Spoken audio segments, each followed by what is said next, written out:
Hello students. तो आज का टॉपिक स्टार्ट कर रहे हैं हम सॉल्यूशन चैप्टर का कोलिगेटिव प्रॉपर्टी। ठीक है, कोलिगेटिव प्रॉपर्टी क्या होती है और इसका क्या यूज होता है, सब इसके बारे में डिटेल में डिस्कस करेंगे हम इस वीडियो में।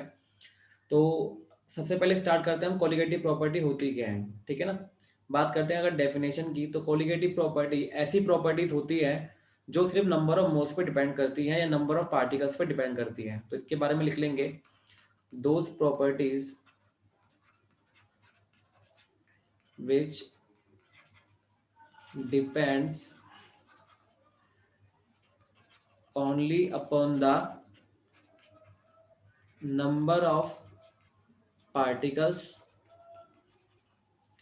or number of moles। ठीक है, जो नंबर ऑफ मोल्स पे डिपेंड करती है, नंबर ऑफ पार्टिकल्स पे डिपेंड करती है, ऐसी प्रॉपर्टी को क्या बोलते हैं? कोलिगेटिव प्रॉपर्टी बोलते हैं। ठीक है, एक बात और ध्यान रखनी है, it does not depends, it doesn't depends upon the nature of solute. ठीक है, तो आप समझिए एक बात को कि ये सिर्फ किस पे डिपेंड कर रही है? नंबर ऑफ पार्टिकल्स पे डिपेंड कर रही है, नंबर ऑफ मोल्स पे डिपेंड कर रही है, तो नेचर ऑफ सॉल्यूट पे डिपेंड नहीं कर रही। जैसे मैंने अगर एक कंटेनर लिया, उस कंटेनर के अंदर हमने, ठीक है, हमने ऐड किया सॉल्यूट। अब ये सॉल्यूट मान लो एक बार हमने ऐड किया शुगर, ठीक है, और शुगर में भी कौन सी शुगर ऐड करी हमने? ग्लूकोज। ठीक है, और दूसरी बार ऐड करी हमने दूसरी शुगर, ठीक है, जिसका नाम था फ्रक्टोज। तो हमने दोनों बार अलग अलग शुगर ऐड करी, ग्लूकोज और फ्रक्टोज, या हम तीसरी शुगर भी ऐड कर सकते हैं कोई, हमने ले लिया सुक्रोज। तो हम कोई भी शुगर ले, उससे फर्क नहीं पड़ता। ठीक है, अगर हमारे नंबर ऑफ पार्टिकल सेम है सॉल्यूशन के अंदर, तो ये मेरी प्रॉपर्टी क्या होगी? सेम होगी, क्योंकि सिर्फ किस पे डिपेंड कर रही है? नंबर ऑफ पार्टिकल्स पे डिपेंड कर रही है, नेचर पे डिपेंड नहीं कर रही। सॉल्यूट कैसा भी हो, उसके नेचर पे डिपेंड नहीं करेगी, सिर्फ किस पे डिपेंड करेगी? हमारे नंबर ऑफ पार्टिकल्स पे। तो पहली चीज तो हमें ये समझनी है, नंबर ऑफ पार्टिकल्स पे जो डिपेंड करे, ऐसी प्रॉपर्टी को क्या बोलते हैं? कोलिगेटिव प्रॉपर्टी बोलते हैं। ठीक है, अब आप बोलोगे सर कोलिगेटिव प्रॉपर्टी का यूज क्या होता है, ठीक है, और ये किस तरह से डिस्कस करी जाती है, तो वो समझेंगे। कोलिगेटिव प्रॉपर्टी का यूज हमारा होता है, इसका यूज क्या है? कोलिगेटिव प्रॉपर्टी का यूज है हमारा to determine the molecular mass of solute.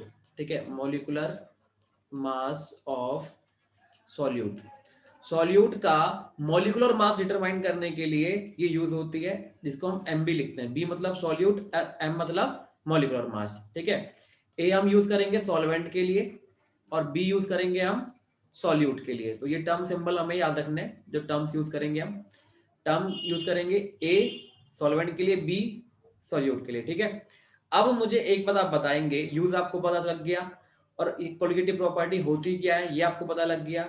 अब कैसे कैसे इसको यूज करेंगे, तो एक बार आपको नोट डाल के ध्यान रखनी है कि जितनी भी कोलिगेटिव प्रॉपर्टी है, सीपी मतलब कोलिगेटिव प्रॉपर्टी, ये यूज्ड होगी सिर्फ used only for dilute solution, used only for dilute solution, जिसमें सॉल्यूशन क्या हो? बहुत ज्यादा डाइल्यूट हो। सॉल्यूशन डाइल्यूट अगर होगा तो आप एक चीज ध्यान रखेंगे, उस केस में number of moles of solvent बहुत ज्यादा रहा होगा। ठीक है, as compare to number of moles of solute. ठीक है, सॉल्यूशन अगर डाइल्यूट है तो उस केस में number of moles of B मेरे काफी ज्यादा हो जाएंगे या कम हो जाएंगे? कम हो जाएंगे। ठीक है ना, number of moles of B मेरा कम हो जाएगा और ए मेरा क्या हो जाएगा? ज्यादा हो जाएगा। तो नंबर ऑफ मोल्स ऑफ ए काफी ज्यादा होगा एज कंपेयर टू बी। तो इसीलिए उस केस में हम number of moles of B को एडिशन और सब्सट्रैक्शन के केस में क्या कर देंगे? नेग्लेक्ट करेंगे। तो ये बात ध्यान रखनी है, पॉइंट नंबर 1। कोलिगेटिव प्रॉपर्टी के बारे में दूसरा पॉइंट आपको याद रखना है, ये सिर्फ यूज्ड होगा, used for non volatile solute. कैसा सॉल्यूट होना चाहिए? Non volatile. देखो नॉन वोलेटाइल सॉल्यूट कौन से होते हैं? जो वेपराइज नहीं करते हैं, जो वेपराइज नहीं करते हैं उनको बोलते हैं नॉन वोलेटाइल सॉल्यूट। जैसे एग्जांपल क्या है? शुगर। शुगर को अगर पानी में डाल देंगे और गर्म करेंगे सॉल्यूशन को, तो वाटर वेपराइज होगा, शुगर वेपराइज नहीं होगी। लेकिन अगर कैम्फर डाल देंगे तो कैम्फर कैसा होता है, कैम्फर खुद सब्लाइम होकर वेपर में चेंज हो जाता है। तो कैम्फर की बात नहीं कर रहे हैं हम, किसकी बात करेंगे, शुगर की, सॉल्ट की जो नॉन वोलेटाइल होंगे। ठीक है, तो कोलिगेटिव प्रॉपर्टी के बारे में एक बेसिक आइडिया मुझे लग गया है कि कोलिगेटिव प्रॉपर्टी पहले तो होती क्या है, ऐसी property which depends only upon the number of particles और number of moles and it does not depends upon the number of nature of solute. तो नेचर ऑफ सॉल्यूट पे जो डिपेंड नहीं करती, ऐसी प्रॉपर्टी को क्या बोलेंगे, कोलिगेटिव प्रॉपर्टी बोलेंगे। और कोलिगेटिव प्रॉपर्टी में नेचर का मतलब क्या है, मैंने बताया कोई सा भी सॉल्यूट आप लो, ग्लूकोज, फ्रक्टोज, सुक्रोज, NaCl कुछ भी लो, अगर नंबर ऑफ पार्टिकल सेम है तो वो प्रॉपर्टी नंबर ऑफ पार्टिकल पे डिपेंड करेगी, नेचर पे डिपेंड नहीं करेगी, चाहे कोई सा भी सॉल्यूट आप ले रहे हो। ठीक है, अब ये भी आपने समझ लिया कि कोलिगेटिव प्रॉपर्टी का मेन मकसद क्या है। इसका मेन पार्ट है टू कैलकुलेट और to determine the molecular mass of solute. Molecular mass of solute को डिटरमाइन करने का है। अब molecular mass of solute determine करना क्यों है, मान लो मैंने आपको कोई सॉल्यूट दे दिया, अब सॉल्यूट आपको पता नहीं कि ग्लूकोज है, फ्रक्टोज है, क्या है, और मैंने बोला कि इसका बताओ मॉलिक्यूलर मास क्या होगा। तो उस केस में उसका मॉलिक्यूलर मास कैसे निकालोगे आप, कोलिगेटिव प्रॉपर्टी यूज करोगे और मॉलिक्यूलर मास कैलकुलेट कर लोगे। ठीक है, कोलिगेटिव प्रॉपर्टी में एक चीज आपको ध्यान रखनी है, डाइल्यूट सॉल्यूशन होना जरूरी है, इसको अंडरलाइन कर लेंगे, और नॉन वोलेटाइल सॉल्यूट होना जरूरी है। ठीक है, आई होप यहां तक आपको चीजें क्लियर हो गई होंगी। तो हम बात कर लेते हैं टाइप्स ऑफ कोलिगेटिव प्रॉपर्टी की। तो टाइप्स की अगर बात करी जाएगी तो टाइप्स ऑफ कोलिगेटिव प्रॉपर्टी कौन सी होंगी, टाइप्स ऑफ कोलिगेटिव प्रॉपर्टी। तो फर्स्ट कोलिगेटिव प्रॉपर्टी है relative lowering in vapour pressure. Relative lowering in vapour pressure. ठीक है, वेपर प्रेशर मैंने पहले से आपको पढ़ा रखा है। ठीक है, आप पुरानी वीडियो में वेपर प्रेशर समझ ही चुके हैं। सेकंड होता है हमारा elevation in boiling point, elevation in boiling point. ठीक है, बॉइलिंग पॉइंट के अंदर एलिवेशन। थर्ड है हमारा डिप्रेशन इन फ्रीजिंग पॉइंट। ठीक है, जो फ्रीजिंग पॉइंट में डिप्रेशन हुआ है। ठीक है, और फोर्थ है हमारा ऑस्मोटिक प्रेशर, ऑस्मोटिक प्रेशर। ठीक है, ऑस्मोटिक प्रेशर। तो अब हमें फर्स्ट कोलिगेटिव प्रॉपर्टी डिस्कस करनी है, जो कि क्या है, relative lowering in vapour pressure. अब relative lowering in vapour pressure को समझने के लिए पहले मैं आपको थोड़ा सा वेपर प्रेशर समझा देता हूं, जिससे आपको ये क्लियरली समझ में आ जाए। ठीक है ना, तो सबसे पहले समझेंगे वेपर प्रेशर क्या होता है। मैं आपको दोबारा समझा देता हूं वेपर प्रेशर क्या होता है आपको, ताकि प्रॉब्लम ना हो। देखिए आपने क्या किया, एक क्लोज कंटेनर लिया, क्लोज कंटेनर लेके आपने क्या करना शुरू कर दिया, इसको हीट करना शुरू कर दिया। और इसमें आपने क्या फिल कर रखा था, इसमें आपने फिल कर रखा था कोई लिक्विड। ठीक है, कोई लिक्विड इसके अंदर आपने क्या कर रखा है, फिल कर रखा है। तो आप मुझे बताएंगे क्या होगा हीट करने पर। हीट करने पर सिंपल सी बात है, इवोपरेशन होगा और कंडेंसेशन होगा। क्या क्या होगा, इवेपोरेशन होगा और साथ में क्या होगा, कंडेंसेशन भी होगा। ठीक है, इवोपरेशन क्या होता है, जब किसी भी लिक्विड को हीट करते हैं तो इवोपरेशन होगा। अब क्योंकि ये कंटेनर क्लोज है तो ऊपर जाके पार्टिकल लिक्विड के क्या हो जाएंगे, स्टिक हो जाएंगे, बताओ स्टिक हो जाएंगे ना, और स्टिक होने के बाद फिर दोबारा नीचे आने शुरू कर देंगे। ठीक है, तो इसे बोलेंगे कंडेंसेशन।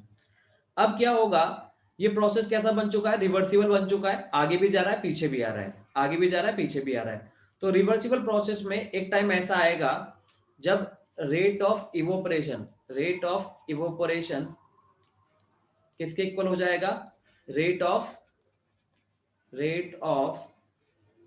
कंडेंसेशन के इक्वल हो जाएगा। ठीक है, जब rate of evaporation rate of condensation के इक्वल हो जाएगा तो उस कंडीशन में हम बोलेंगे कि ये हमारा क्या हो चुका है, इक्विलिब्रियम आ चुका है। तो हम बोलेंगे एट इक्विलिब्रियम। ठीक है, इक्विलिब्रियम होता है जिस टाइम पर किसी प्रोसेस में रेट ऑफ फॉरवर्ड रिएक्शन किसके इक्वल हो जाए, रेट ऑफ बैकवर्ड रिएक्शन के। तो यहाँ पर रेट ऑफ फॉरवर्ड इवोपरेशन और रेट ऑफ बैकवर्ड कंडेंसेशन क्या हो चुका है, इक्वल हो चुका है। तो इसको बोलेंगे इक्विलिब्रियम स्टेज। अब इक्विलिब्रियम स्टेज पर बच्चे ध्यान से समझना, इक्विलिब्रियम स्टेज पर क्या होगा, कुछ यहाँ पर वेपर प्रेजेंट होंगी जिनको मैं रेड कलर से दिखा रहा हूं। ठीक है, कुछ यहाँ पे वेपर क्या होंगी, प्रेजेंट होंगी। अब ये वेपर क्या करेंगी, ये वेपर ध्यान से समझेंगे आप, ये रेड वाली क्या है मेरी, वेपर्स है। ठीक है, अब ये वेपर्स क्या करेंगी, ये वेपर्स हमारे जो सरफेस है लिक्विड का, सरफेस है जो लिक्विड का, उसके ऊपर कुछ ना कुछ प्रेशर एक्सर्ट करेगी, ठीक है ना। ये वेपर क्या करेंगी, उसके ऊपर कुछ प्रेशर एक्सर्ट करेंगी, उसी प्रेशर को क्या बोलेंगे, वेपर प्रेशर बोलेंगे। तो वेपर प्रेशर की डेफिनेशन क्या हो गई, at equilibrium of evaporation and condensation, ठीक है। जब इवोपरेशन और कंडेंसेशन क्या आ जाए, इक्विलिब्रियम पे आ जाए, the vapour pressure is defined as the pressure exerted by vapors on the surface of liquid, ठीक है। अब ध्यान से समझेंगे, एक बार दोबारा समझा रहा हूं। आपने कंटेनर क्लोज किया, हीट करना शुरू किया, हीट करने पे क्या हुआ, इवोपरेशन हुआ, कंडेंसेशन हुआ। इवोपरेशन और कंडेंसेशन दोनों हुए। इवोपरेशन कंडेंसेशन होने के बाद मैंने क्या बोला, एक टाइम बाद इक्विलिब्रियम आ गया, rate of evaporation rate of condensation equal हो गया, ठीक है। जब इक्वल हो गया तो उस कंडीशन में क्या होगा, उस कंडीशन में हमारा जो वेपर्स प्रेजेंट होंगी, ऊपर प्रेजेंट है रेड वाली वेपर्स प्रेजेंट है, तो ऊपर जो वेपर्स प्रेजेंट है ये कुछ क्या करेंगी, प्रेशर एक्सर्ट करेगी। किसके ऊपर एक्सर्ट करेगी, ये कुछ प्रेशर एक्सर्ट करेगी on the surface of liquid. ये जो प्रेशर एक्सर्ट करेगी on the surface of liquid, इसी प्रेशर को क्या बोलेंगे, वेपर प्रेशर बोलेंगे। तो वेपर प्रेशर बनने के लिए क्या जरूरी है, पहले इक्विलिब्रियम आना जरूरी है, उसके बाद जो वेपर एक्सर्ट करेंगी प्रेशर उसको बोलेंगे वेपर प्रेशर। क्लियर हो गई बात ये वाली। आई होप आपको वेपर प्रेशर क्लियर हो गया होगा। अब वेपर प्रेशर को कौन कौन से फैक्टर अफेक्ट करेंगे वो समझ लेते हैं एक बार। सबसे पहला फैक्टर है टेम्परेचर, ठीक है। टेम्परेचर बढ़ाएंगे तो वेपर प्रेशर भी बढ़ जाएगा, क्योंकि टेम्परेचर बढ़ाने से ज्यादा वेपर बनेंगी और ज्यादा प्रेशर एक्सर्ट करेंगी, ठीक है। दूसरी बात है हमारा जो है free surface area, free surface area, ठीक है। अब मान लो अगर मैं कुछ एरिया ऑक्युपाई कर दूं सरफेस पर, क्या करूं, कुछ मैं ऐसे पार्टिकल बैठा दूं जो लिक्विड को इवोपरेट ना होने दे, तो उस केस में वेपर कम बनेंगी, और कम बनेंगी तो प्रेशर कम जनरेट होगा। दोबारा समझेंगे, फ्री सरफेस एरिया के डायरेक्टली प्रोपोर्शनल होगा वेपर प्रेशर। जैसे मान लो मैंने क्या करा है, कंटेनर लिया, कंटेनर के अंदर मैंने क्या भर दिया, दोबारा से लिक्विड फिल कर दिया है, ठीक है। लिक्विड फिल कर दिया है। अब इस लिक्विड के अंदर मैंने क्या करा है, बच्चों ढंग से समझेंगे, इस लिक्विड के अंदर मैंने डाल दिए हैं सॉल्यूट के पार्टिकल, ठीक है। सॉल्यूट के पार्टिकल डाल दिए मैंने, ठीक है। अब सॉल्यूट के पार्टिकल सरफेस पे आ जाएंगे। अब सरफेस पे आने पर देखो, अब समझना ध्यान से क्या हो रहा है, ये है मेरा लिक्विड, ठीक है, जिसको हम क्या बोल रहे थे, सॉल्वेंट, ठीक है। और ये जो रेड वाले हैं, ये रेड वाले क्या है, सॉल्यूट पार्टिकल है। अब ये सॉल्यूट के पार्टिकल क्या करेंगे, लिक्विड को ऊपर नहीं जाने देंगे। लिक्विड ऊपर जाना चाहता है, लेकिन ये लिक्विड के पार्टिकल को ऊपर नहीं जाने दे रहे हैं, तो अब कम लिक्विड के पार्टिकल इवोपरेट हो पाएंगे। अब कम लिक्विड के पार्टिकल अगर इवोपरेट होंगे तो बताओ क्या होगा। आप बोलोगे सर अगर मेरे पास सिर्फ सॉल्वेंट होता, सिर्फ क्या है मेरे पास, सॉल्वेंट अगर होता मेरे पास, ओनली सॉल्वेंट, तो उस केस में सारे सॉल्वेंट जल्दी से ऊपर जाते, जल्दी से ऊपर जाते ना, तो क्या होता, मोर इवोपरेशन मोर वेपर प्रेशर, ठीक है ना। मोर इवेपोरेशन मोर वेपर प्रेशर, ठीक है। मोर इवेपोरेशन, ठीक है, और मोर वेपर प्रेशर होता। लेकिन जब आपने सॉल्यूशन बना दिया, ये क्या है बच्चों, सॉल्यूशन है, ये क्या है, सॉल्यूशन है, और ये क्या है, सिर्फ बाद वाला सॉल्वेंट है।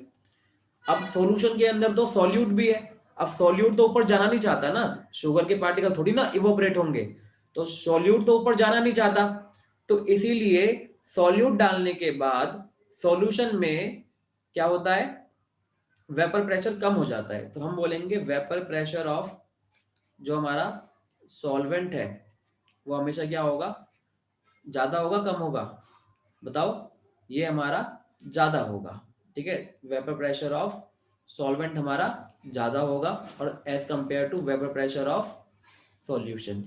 ये बात आपको ध्यान रखनी है, क्योंकि सॉल्यूशन में क्या है, सॉल्यूट के पार्टिकल हैं, सॉल्यूट के पार्टिकल खुद तो ऊपर जा ही नहीं रहे, दूसरे को भी नहीं जाने देंगे, इसलिए कम वेपर बनेंगी, कम वेपर प्रेशर जनरेट होगा। बोलो समझ में आ गई क्या बात ये वाली? अरे बताओ ना, समझ में आ गई होगी बात आपको ये वाली। नेक्स्ट पार्ट पे चलते हैं, ठीक है। नेक्स्ट पार्ट क्या था हमारा, टेम्परेचर हमने डिस्कस कर लिया है, ठीक है, और हमारा वेपर प्रेशर भी डिस्कस हो गया है। तो अभी सिर्फ इतना ही पार्ट समझते हैं जितना हमें जरूरत है, किसके लिए, कोलिगेटिव प्रॉपर्टी को समझने के लिए, ठीक है। तो कोलिगेटिव प्रॉपर्टी में इतना हमारा काम चल जाएगा। तो हम आते हैं कोलिगेटिव प्रॉपर्टी पे।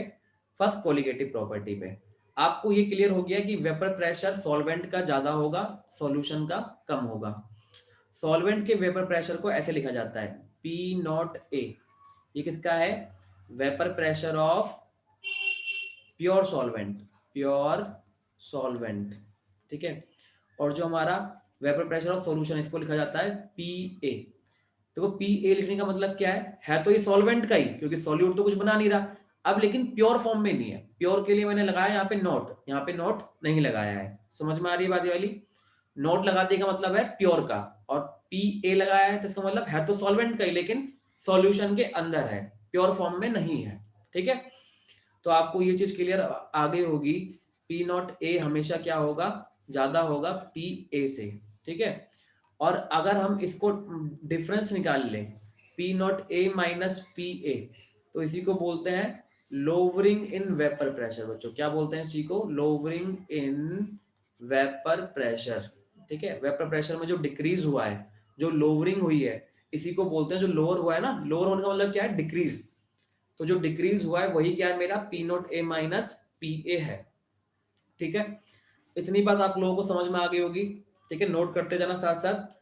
अब देखिए नेक्स्ट पार्ट पे चलते हैं। नेक्स्ट पार्ट क्या है हमारा, हेडिंग ही डाल देंगे, relative lowering in vapour pressure, relative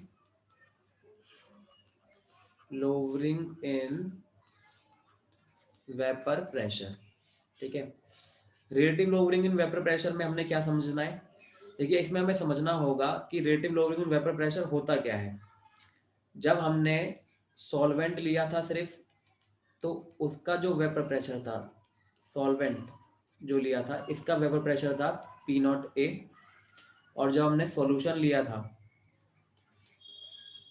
solution कब बनाइए, जब हमने इसके अंदर सॉल्यूट ऐड कर दिया, ठीक है। सॉल्यूट ऐड करने के बाद इसके अंदर कुछ पार्टिकल हमने सॉल्यूट के दिखाने होंगे। तो मान लेते हैं मैंने रेड कलर से क्या दिखा दिया, कुछ पार्टिकल सॉल्यूट के दिखा दिए हैं।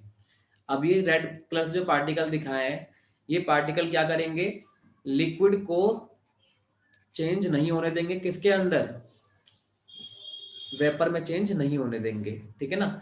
इसलिए हम बोलेंगे यहाँ पर जो लोवरिंग इन वेपर प्रेशर है वो कितना होगा, ये होगा लोवरिंग इन वेपर प्रेशर, ठीक है। Lowering in vapour pressure. अगर मैं P naught A minus P ए को डिवाइड कर दूं इनिशियल वाले प्रेशर से, इनिशियल वाला प्रेशर कितना है, पी नॉट ए, तो इसे क्या बोलेंगे बच्चों, relative lowering in vapour pressure, relative lowering in vapour pressure, ठीक है।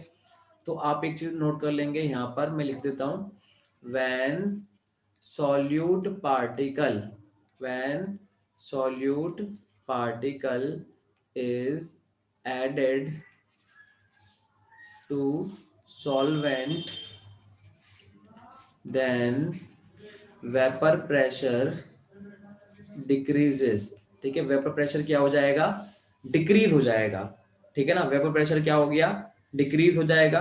और अगर उस डिक्रीज जो वेपर प्रेशर को कैलकुलेट करेंगे, तो डिक्रीज कैसे निकालेंगे, कितना डिक्रीज हुआ, पहले इनिशियल वाला ले लिया, ठीक है, फिर बाद में फाइनल वाला ले लिया, उसको माइनस कर दिया, तो लोवरिंग इन वेपर प्रेशर आ गया। और अगर जो डिफरेंस को हम इनिशियल वाले से डिवाइड कर दें तो रिलेटिव वैल्यू आ जाएगी। रिलेटिव के लिए क्या करते हैं, इनिशियल वाले से डिवाइड कर देंगे, तो रिलेटिव वैल्यू मुझे मिल जाएगी। अब रिलेटिव वैल्यू जो मुझे मिली है, इस वैल्यू को ही क्या बोलते हैं, relative lowering in vapour pressure. यही मेरी कोलिगेटिव प्रॉपर्टी थी पहली वाली, ये मेरी क्या थी, फर्स्ट कोलिगेटिव प्रॉपर्टी थी, ठीक है। अब समझना ध्यान से, ये जो हमारा P naught A minus P A upon P naught ए था, इसी को क्या बोल रहे थे हम, relative lowering in vapour pressure, बताओ। ठीक है, बोल रहे थे हम इसको। अब हमें ये बताना है, ये ध्यान रखना है भाई, relative lowering in vapour pressure बोलते हैं। अब एक चीज समझोगे आप ध्यान से, क्या मैं पी ए को ऐसे लिख सकता हूं, पी नॉट ए इंटू काई ए। ये कहां से आया मेरा, राउल्स लॉ से। ठीक है, ये कहां से आया है, राउल्स लॉ से आया है। राउल्स लॉ मैंने आपको पहले ही बता दिया है, राउल्स लॉ क्या होता है। ठीक है, तो P A equal to P naught A. और देखो एक फॉर्मूला मैंने आपको स्टार्टिंग में ही पढ़ाया था, chi A plus chi B equal to 1। तो यहां से क्या मैं काई ए को 1 माइनस काई बी लिख सकता हूं क्या, 1 माइनस काई बी। तो पी ए इक्वल टू क्या हो जाएगा, P naught A minus P naught chi B. और अगर काई बी को फ्री करेंगे तो इसको क्या लेना पड़ेगा, राइट साइड में ले जाते हैं, इसको यहाँ ले आते हैं और इस वाले को यहाँ ले आते हैं। ठीक है, तो P naught chi B equal to P naught A है ये। ठीक है ना, P naught A equal to P naught A, ये इधर ही रहा, माइनस पी ए। और काई बी की वैल्यू क्या आ जाएगी फिर यहाँ से बताओ, P naught A minus P A upon P naught A. तो बताओ ये वाली बात आपको समझ में आई या नहीं आई। ठीक है, इसको हम बोलते हैं relative lowering in vapour pressure. अब जो relative lowering in vapour pressure है बच्चों, किसके इक्वल आ रही है, काई बी के इक्वल आ रही है। किसके इक्वल आ रही है, काई बी के इक्वल आ रही है। और काई बी कैसे लिख सकते हैं हम बताओ, काई बी लिखने का तरीका होता है number of moles of B upon में number of moles of A plus number of moles of B. अभी मैंने आपको स्टार्टिंग में बताया था, देखो अभी दिखा भी देता हूं आपको, कि जो कोलिगेटिव प्रॉपर्टी थी वो किसके लिए होती थी, सिर्फ डाइल्यूट सॉल्यूशन के लिए। किसके लिए होती थी, सिर्फ डाइल्यूट सॉल्यूशन के लिए होती थी। अब अगर डाइल्यूट सॉल्यूशन के केस में नंबर ऑफ मोल्स ऑफ ए क्या होते हैं, काफी ज्यादा होते हैं, और बी काफी कम होते हैं। ठीक है, तो इसीलिए क्या करेंगे, इधर भी नंबर ऑफ मोल्स ए के ज्यादा है फॉर डाइल्यूट सॉल्यूशन। क्या है हमारे पास, डाइल्यूट सॉल्यूशन है। डाइल्यूट सॉल्यूशन के केस में क्या होगा, नंबर ऑफ मोल्स ए के बहुत ज्यादा है बी से। तो क्या करेंगे, काई बी इक्वल टू, क्या मैं number of moles of B upon में number of moles of A लिख सकता हूँ। ए के कंपेरिजन में बी को मैंने क्या कर दिया, नेग्लेक्ट कर दिया। ठीक है, अब यहां से मेरी एक इक्वेशन तो ये आ गई, इक्वेशन नंबर 1, और ये आ गई इक्वेशन नंबर 2। दोनों को क्या कर देंगे, कंबाइन कर देंगे, काई बी की वैल्यू इक्वेशन 1 में पुट कर देंगे। ठीक है, तो P naught A minus P A upon P naught A equal to chi B था, और काई बी की वैल्यू क्या निकाली थी हमने, N B upon N A. ठीक है, अब काई बी को बीच में से हटा देते हैं, इसका क्या काम है, इसका तो कोई काम है नहीं। तो P naught A minus P A upon P naught A equal to number of mole of B को कैसे लिखते हैं, given mass of B upon में molar mass of B. Given mass of B को डब्ल्यू बी से represent कर रहे हैं और मोलर मास ऑफ बी को एम बी से रिप्रेजेंट कर रहे हैं। ठीक है, इनटू, अब ये Na क्या है, given mass of A upon में मोलर मास ऑफ ए। ठीक है ना, क्योंकि हमें क्या पता है, number of moles of B को लिखते हैं given mass of B upon में मोलर मास ऑफ बी, और number of moles of A को लिखते हैं हम given mass of A upon में मोलर मास ऑफ ए। ठीक है, तो ये चीजें ध्यान रखनी है, इसको मैंने पुट करा यहाँ पर। अब यहां से मुझे क्या फ्री करना है, मोलिकुलर मास ऑफ सॉल्यूट, क्योंकि ये तो मेरा मेन एम था। अरे मेरा मेन एम क्या था बताओ, बोलो ना भाई, मेन एम क्या था मेरा, नंबर ऑफ मोल्स जो है सॉल्यूट के कम डाल के मुझे क्या कैलकुलेट करना था, मोलिकुलर मास ऑफ सॉल्यूट। तो मोलिकुलर मास ऑफ सॉल्यूट को फ्री कर लो, तो W B into M A into P naught A हो जाएगा, बताओ, अपॉन में P naught A minus P A into क्या हो जाएगा, डब्ल्यू ए, यहाँ पर प्रेजेंट है पहले से। तो ये मेरा फॉर्मूला आ गया किसका, मॉलिकुलर मास ऑफ सॉल्यूट का। ठीक है ना, किसका फॉर्मूला आ गया, ये मॉलिकुलर मास ऑफ सॉल्यूट का फॉर्मूला आ चुका है। ठीक है ना, अब इतनी चीज आपको समझ में आई नहीं आई बताओ, मैं आपको दोबारा समझा देता हूं एक बार। कोलिगेटिव प्रॉपर्टी कैसे स्टार्ट करी मैंने, relative lowering in vapour pressure, मैंने पहले सॉल्वेंट लिया, उसका वेपर प्रेशर ज्यादा था, फिर मैंने डाला उसके अंदर सॉल्यूट, सॉल्यूट डालते ही बच्चों क्या बन गया, वो सॉल्यूशन। अब सॉल्यूशन बनने के बाद मैंने क्या बोला, उसका वेपर प्रेशर कम हो गया, वेपर प्रेशर कम हुआ तो आपने लोअरिंग इन वेपर प्रेशर निकाल दिया, लोअरिंग इन वेपर प्रेशर निकालने के बाद आपने उसका relative lowering in vapour pressure निकाल दिया by dividing initial vapour pressure. फिर उसके बाद आपने क्या किया, पी नॉट ए इंटू काई ए इक्वल टू क्या था मेरा, पी ए था, ये राउल्स लॉ से मैंने निकाला था, यहां से मैंने वैल्यू पुट करी इसके अंदर, चेंज करा, काई बी की वैल्यू निकाल दी, P naught A minus P A upon में पी नॉट ए, इसको इक्वेशन नंबर 1 बनाया। क्योंकि डाइल्यूट सॉल्यूशन था, इसको मैंने ओपन करके इसको मैंने क्या कर दिया, N B upon N A कर दिया, ठीक है। फिर इसके बाद मैंने N B upon N A को ओपन किया by using formula N B equal to W B by M B, N A equal to W A by M A. तो ये सब सॉल्व करके मैंने यहां तक पहुंच गया। तो ये फॉर्मूला मेरा बहुत इंपॉर्टेंट फॉर्मूला है, जो कि है relative lowering in vapour pressure का फॉर्मूला नंबर 1, ठीक है ना। कोलिगेटिव प्रॉपर्टी 1 यहीं तक थी, क्योंकि मेन इन तक हम पहुंच चुके हैं।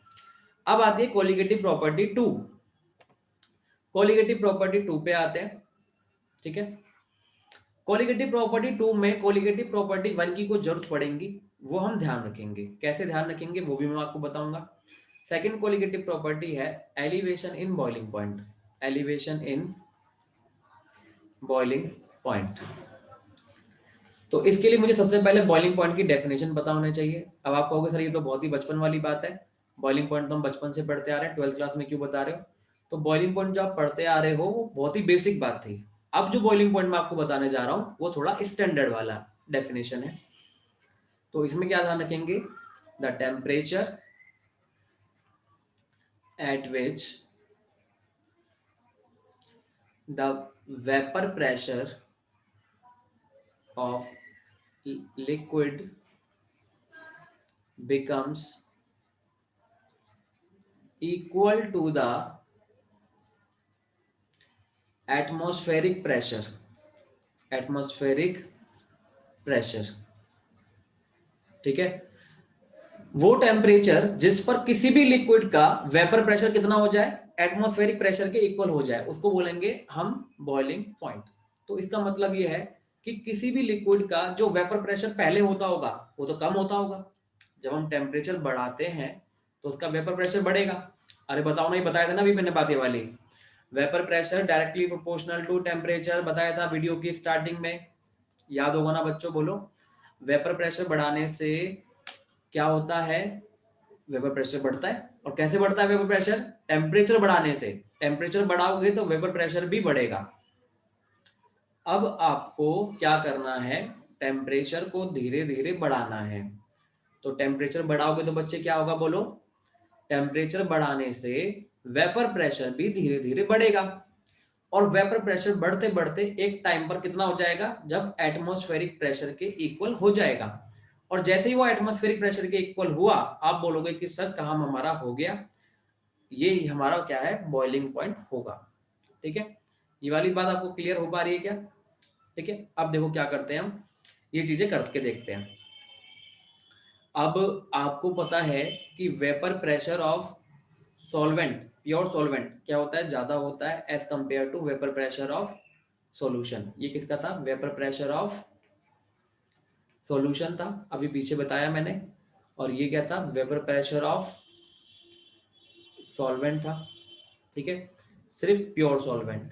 और ये सॉल्यूशन का कैसे आ रहा था, एक्चुअली में इसको वेपर प्रेशर ऑफ सॉल्वेंट भी बोल सकते हैं, क्योंकि सॉल्यूट का तो कुछ होता ही नहीं है, सॉल्वेंट इन सॉल्यूशन भी बोल सकते हैं, इसको दोनों चीजें बोल सकते हैं, ध्यान रखोगे आप। तो अब मुझे आप एक बात बताएंगे, अगर मैं कोई डायग्राम बनाता हूं, ठीक है, डायग्राम देखो कैसे बनेगा, बड़े ही ध्यान से समझना है इसको। ये है मेरा वेपर प्रेशर का एक्सिस और ये है मेरा टेम्परेचर का एक्सिस।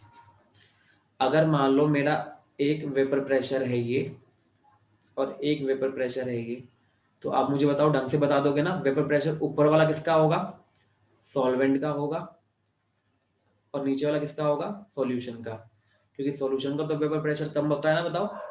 अभी तो बताया वेपर प्रेशर ऑफ सॉल्यूशन कम होता है, सॉल्वेंट ज्यादा होता है, शुरू से बता रहे ना ये तो वेपर प्रेशर से। अब आप टेम्परेचर बढ़ाओगे तो टेम्परेचर बढ़ाने पर क्या होगा, धीरे धीरे धीरे धीरे बढ़ेगा, ये भी बढ़ेगा। तो बढ़ेगा तो एक टाइम पर ऐसा होगा कि वेपर प्रेशर किसके इक्वल हो जाएगा, वेपर प्रेशर बढ़ते बढ़ते बढ़ते बढ़ते बढ़ते बढ़ते 1 atm तक पहुंच जाएगा। और 1 atm क्या होता है हमारा, 1 atm ही क्या होता है हमारा, एटमॉस्फेरिक प्रेशर होता है। 1 atm ही क्या होता है बच्चे बताओ, एटमॉस्फेरिक प्रेशर होता है। तो बढ़ते बढ़ते बढ़ते बढ़ते जब ये 1 atm तक पहुंचेगा जैसी, वैसे क्या हो जाएगा, सॉल्वेंट बॉईल करने लगेगा। लेकिन आप एक चीज देखो, सॉल्यूशन को वहां तक पहुंचने में थोड़ा ज्यादा टाइम लग रहा है, क्योंकि वो कम वेपर प्रेशर पे था ना। तो इसको क्या बोलते हैं,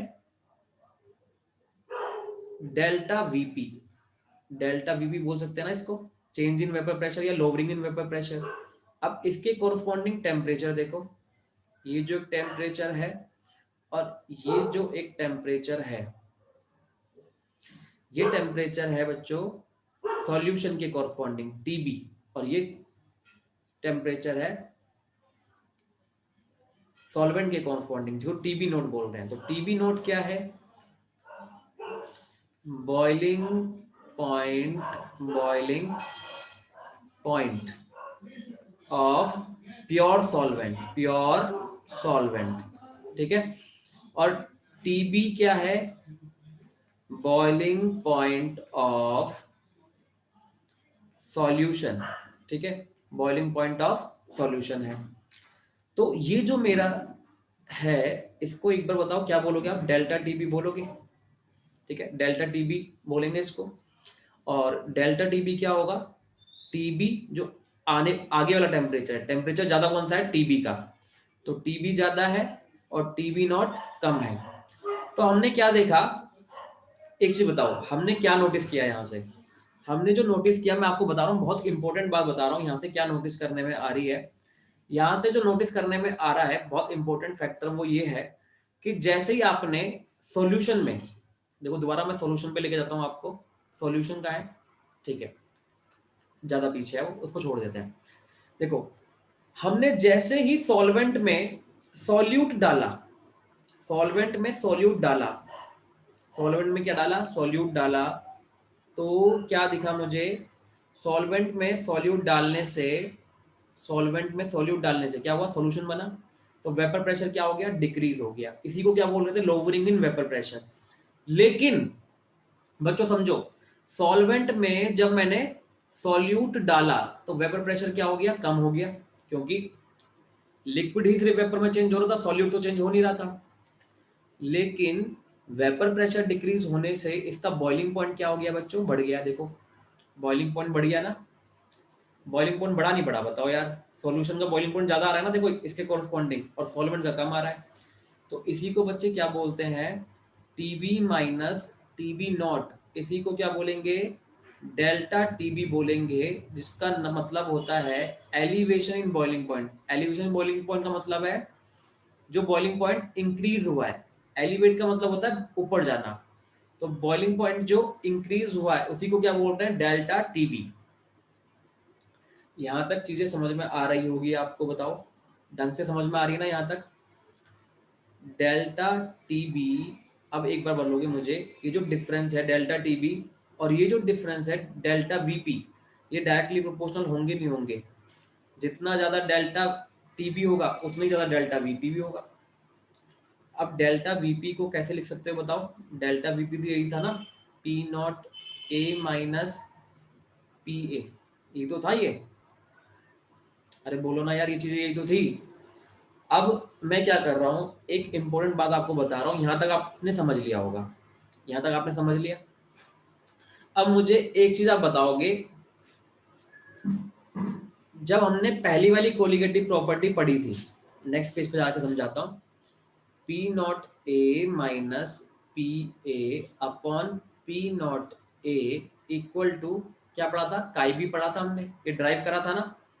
अरे देखो यार तुम लोग भूल जाते हो, बताता हूँ, देखो यहाँ पर हमने ड्राइव करा था, देखो ये ड्राइव कराया ना, देखो इक्वेशन 1 दिख रही है, इक्वेशन 1 आपको दिख रही है ना, ये हमने ड्राइव करा, देखो P naught A minus P A upon P naught A equals to chi B. अब ये मैं यही बता रहा हूँ दोबारा से आपको, ये इक्वेशन मैंने ड्राइव करी थी। तो अगर मैं ऐसे लिख दूं इस इक्वेशन को, P naught A minus P A equal to chi B into P naught A, तो कोई दिक्कत तो नहीं है? अरे बोलो ना यार, कोई दिक्कत नहीं है ना, क्रॉस मल्टीप्लाई कर दिया बस। अब P naught A minus P A directly proportional to chi B लिख सकता हूँ क्या, बताओ? क्योंकि ये तो मेरा क्या होता है, कांस्टेंट होता है किसी भी सॉल्वेंट के लिए। इसकी वैल्यू क्या होगी, फिक्स होगी। भाई प्योर सॉल्वेंट का पेपर प्रेशर तो यार फिक्स ही होगा ना, बोलो। अरे यार आई नहीं आई बात समझ में, बताओ ना, इसको समझ में आ रहा है आपको? तो ये चीजें हो जाएंगी। अब इसी को क्या बोलते हैं, डेल्टा वीपी बोलते हैं। अरे बताओ ना, ये जो डिक्रीज हुआ है वेपर प्रेशर, ये देखो ना, P naught A minus P ए, यही तो है। ये पी नॉट ए था ऊपर वाला पॉइंट, ये वाला, और ये क्या था, पी ए था। तो जो ये डिक्रीज होके आया है, इसका डिफरेंस ही तो क्या है, डेल्टा वीपी है। अरे बोलो ना यार, यहाँ भी लिखा है ये, ठीक है। अब delta VP directly proportional to क्या है, काई बी है। ये बात आपको समझ में आ रही होगी। अब हमने इसको छोड़ दो, ये पार्ट छोड़ दो। अब हमने बताओ ऐसे लिखा था, delta VP directly proportional to delta TB. Last देखो, लास्ट में delta TB is directly proportional to delta VP लिखा था। और हमें ये पता है कि delta VP is directly proportional to chi B. तो क्यों ना हम डेल्टा वीपी को हटा के इसको डायरेक्टली प्रोपोर्शनल कर दे। तो delta TB is directly proportional to chi B. होगा नहीं होगा, बताओ? अरे हो जाएगा नहीं हो जाएगा, बताओ यार। ऊपर से इसको हटा दिया ना, डेल्टा वीपी को हटा दिया है, ये काई बी के प्रोपोर्शनल हो चुका है। अब क्या करना है, डेल्टा टीबी को जब आप प्रोपोर्शनल के साथ हटाएंगे तो एक कांस्टेंट आएगा के, और उसको क्या लिखेंगे, काई बी। इसको क्या लिखेंगे, काई बी लिखेंगे। और काई बी की वैल्यू आपको क्या बताई थी मैंने पीछे, काई बी की वैल्यू थी N B upon N A. याद करो जब मैं डाइल्यूट सॉल्यूशन की बात करी थी, डाइल्यूट सॉल्यूशन के बारे में बात करी थी जब, देखो ये सब चीजें बताई नहीं बताई आपको। N B upon N A plus N B होता है, लेकिन फॉर डाइल्यूट सॉल्यूशन मैंने क्या करा था, एन ए को बड़ा कर दिया था, एन बी को कम। तो एन ए को, एन ए और एन बी को, एन बी में मैंने नेग्लेक्ट किया था, तो N B upon N A आ गया था। अरे बोलो ना यार, ये चीज समझ में आएगी ना, पहले भी बताई दोबारा बता रहा हूँ। N B upon N A लिख देंगे यहाँ पे। अब मैं यहाँ पर आता हूँ दोबारा, इसको N B upon N A लिख देंगे। अब ये नेक्स्ट पार्ट देखो क्या हो रहा है, delta T B equal to K into chi B की वैल्यू क्या बनी, N B upon N A. अब क्या मैं N B upon N A को खोल सकता हूँ क्या, बताओ? के इंटू एन बी की वैल्यू क्या होगी, उसको रहने दो as it is. N A को कैसे खोलेंगे, W A upon M A. तो बेटा इसी को क्या बोलते थे, बताओ? इसी को क्या बोलते थे, मोलैलिटी बोलते थे। इसी को क्या बोलते हैं, मोलैलिटी। कॉन्सेंट्रेशन होती है मोलैलिटी, इसको हम स्मॉल एम से डिनोट करते हैं। तो डेल्टा टीबी इक्वल टू क्या हो जाएगा, K into molality into molar mass of A. अब मुझे बताओ, मोलर मास ऑफ ए तो कांस्टेंट होगा किसी भी सॉल्वेंट का, किसी भी सॉल्वेंट का क्या होता है, कांस्टेंट होता है। तो ये भी कांस्टेंट है, ये भी कांस्टेंट है, तो ये दोनों क्या है मेरे, कांस्टेंट है। तो इन दोनों कांस्टेंट को मिला के मैं एक नया कांस्टेंट बना दूं क्या, तो delta T B equal to K B. इन दोनों को मिला के नया कांस्टेंट बना है, के बी इंटू मोलैलिटी। तो ये फॉर्मूला मुझे याद रखना है, delta T B equal to K B into molality होता है, ठीक है ना। इस वाले फॉर्मूले को आप याद रखोगे। दोबारा बता रहा हूँ कैसे आया ये formula. Delta VP directly proportional था किसके, डेल्टा टीबी के। डेल्टा वीपी डायरेक्टली प्रोपोर्शनल था किसके, डेल्टा वीपी डायरेक्टली प्रोपोर्शनल काई बी के था। इन दोनों को मैंने इक्वल कर दिया, बताओ? इन दोनों को इक्वल कर दिया, फिर इसके मैंने प्रोपोर्शन से हटाया तो इसके कांस्टेंट आ गया। इस कांस्टेंट को मैंने एज इट इज रहने दिया, N B upon N A को ओपन किया तो मोलैलिटी बन गया, और के इंटू एम ए को मिला के मैंने के बी बना दिया। अब नेक्स्ट पार्ट पे चलते हैं। के बी की जो वैल्यू होगी वो क्या है, के इंटू एम ए, ठीक है। अब के की वैल्यू कुछ भी हो सकती है, कोई कांस्टेंट है ये तो, ठीक है ना। मोलर मास ऑफ ए मेरा फिक्स रहता है किसी भी सॉल्वेंट के लिए।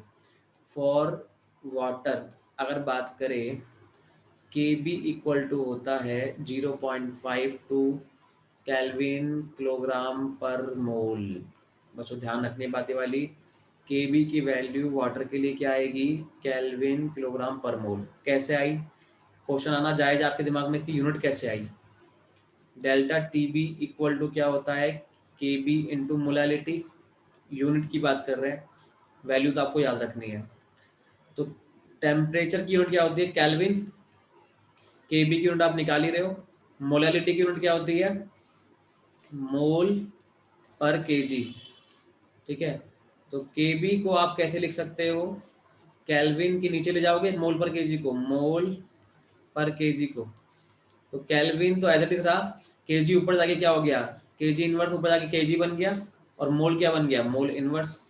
तो केल्विन किलोग्राम पर मोल, ये इसकी यूनिट इस तरह से आ जाती है। अब आप बोलोगे सर एक बात बताइए, आपने तो कहा था कि मेन एम इसका मोलर मास ऑफ सॉल्यूट निकालना है, वो तो निकला नहीं अभी, तो अभी निकलेगा, देखो मोलिकुलर मास ऑफ सॉल्यूट निकालेंगे। डेल्टा Tb इक्वल टू क्या होता था, Kb इंटू मोलैलिटी। ठीक है, Kb क्या होता था, Kb तो फिक्स है, मोलैलिटी क्या होती है, number of moles of solute upon में वेट ऑफ सॉल्वेंट। अगर इसको हम ग्राम में लिख रहे हैं तो ऊपर क्या लिख देंगे, 1000 लिख देंगे, बताओ।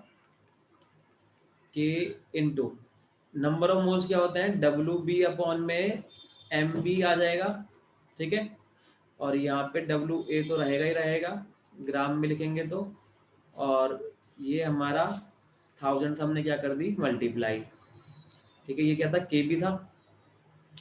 अब डेल्टा Tb इक्वल टू ये वैल्यू आ गई, अब यहाँ से MB को फ्री कर लो, नेक्स्ट पेज पे जाके फ्री कर लेते हैं, देख ले, देखो डेल्टा Tb इक्वल टू क्या था, Kb into WB upon MB into WA into 1000 था ना।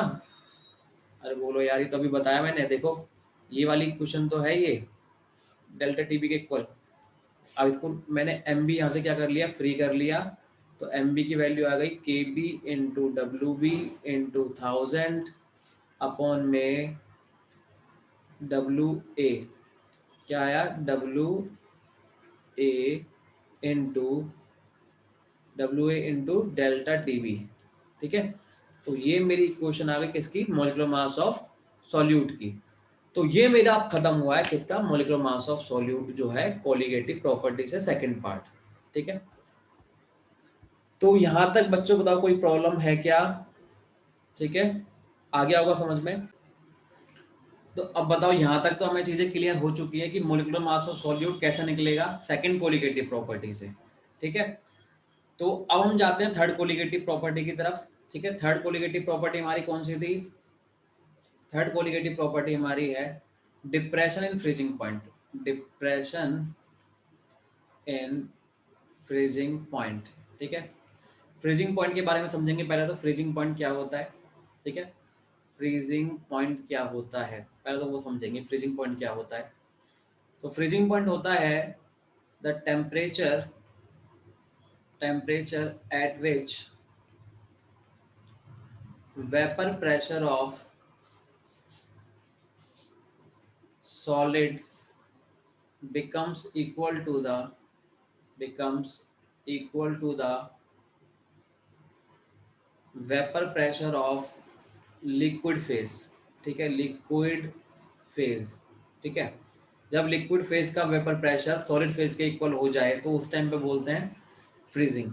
ठीक है, फ्रीजिंग पॉइंट। जैसे अगर वाटर को मैं फ्रीज कर रहा हूँ, लिक्विड फॉर्म में है, ये क्या है मेरा, वाटर था। ठीक है, अब इसको मैं फ्रीज कर रहा हूँ तो क्या होगा, वाटर जब दोनों का वेपर प्रेशर बराबर हो जाएगा तो H2O सॉलिड जो बनेगा उसको क्या बोलेंगे, आइस बोलेंगे। तो दोनों का vapour pressure of liquid, vapour pressure of solid बराबर जब हो जाएगा तो उसको बोलते हैं फ्रीजिंग पॉइंट। ठीक है, उसको क्या बोल रहे हैं हम, फ्रीजिंग पॉइंट बोलते हैं। तो ये चीजें आपको ध्यान रखनी है, फ्रीजिंग पॉइंट हम किसको बोल रहे हैं। ठीक है, अब एक बात आप समझेंगे ध्यान से, बहुत ही ध्यान समझनी है, कि वेपर प्रेशर लिक्विड का और सॉलिड का जब बराबर हो जाएगा तो उसको फ्रीजिंग पॉइंट बोलेंगे। अब बराबर कब होगा, टेम्परेचर कम करके होगा या बढ़ा के होगा, टेम्परेचर कम करना पड़ेगा भाई, फ्रीजिंग के लिए टेम्परेचर कम करना पड़ेगा ना। अभी हमने जो लास्ट एग्जांपल पढ़ा था उसमें टेम्परेचर हमने बढ़ाया था बॉइलिंग करने के लिए, अब टेम्परेचर क्या करेंगे, कम करेंगे। तो टेम्परेचर कम करने वाला समझते हैं कॉन्सेप्ट क्या है। एक हमने ये डिब्बा बनाया, ठीक है, ग्राफ बना रहे हैं दोबारा से। अब ये हमारा क्या था, वेपर प्रेशर था अगेन, और ये क्या था हमारा, टेम्परेचर था। इस केस में हम ये दो पॉइंट थे, आपको याद आ रहा होगा, ऊपर वाला कौन सा था, सॉल्वेंट का था, और नीचे वाला सॉल्यूशन का था, ठीक है ना। ये ऐसे ऐसे आगे जा रहे थे, ठीक है। अब क्या हो रहा है कि सॉल्यूशन का जो पॉइंट है टेम्परेचर कम करने पे ऐसे ऐसे आ रहा है, और जो हमारा सॉल्वेंट का है, सॉल्वेंट का मैं अलग से दिखा रहा हूँ, ठीक है, सॉल्वेंट का इस तरह से आता है, ठीक है, ठीक है, इस तरह से आएगा, और हमारा यहाँ पे क्या करेगा वो, सॉल्यूशन का देखो यहाँ पे कट कर रहा है, ठीक है, सॉल्यूशन फ्रीज करेगा यहाँ पर, और सॉल्वेंट जो है वो जल्दी फ्रीज कर जाएगा, ठीक है। ये कौन सी एक्सिस आ रही है, ये सॉलिड वाली एक्सिस है, ठीक है, जो सॉलिड बना रही है। तो सॉल्वेंट जो है जल्दी ही सॉलिड बन गया है, और सॉल्यूशन को सॉलिड बनने में टाइम थोड़ा ज़्यादा लगा है, ठीक है। आप देख रहे हो सॉलिड वाली जो एक्सिस आ रही है, ठीक है, ये याद रखना है, ये ग्राफ, इसमें ज़्यादा समझने वाला कुछ है नहीं, कि सॉलिड जो है कौन जल्दी बना, सॉल्यूशन देर से बना, और सॉल्वेंट जल्दी बन गया। आप क्या कर रहे थे, टेम्परेचर को कम कर रहे थे, टेम्परेचर यहाँ जाने पे तो बढ़ रहा है और पीछे आने पे कम हो रहा है। तो टेम्परेचर आपको कम करते करते करते क्या हुआ, सॉल्वेंट तो जल्दी फ्रीज हो गया।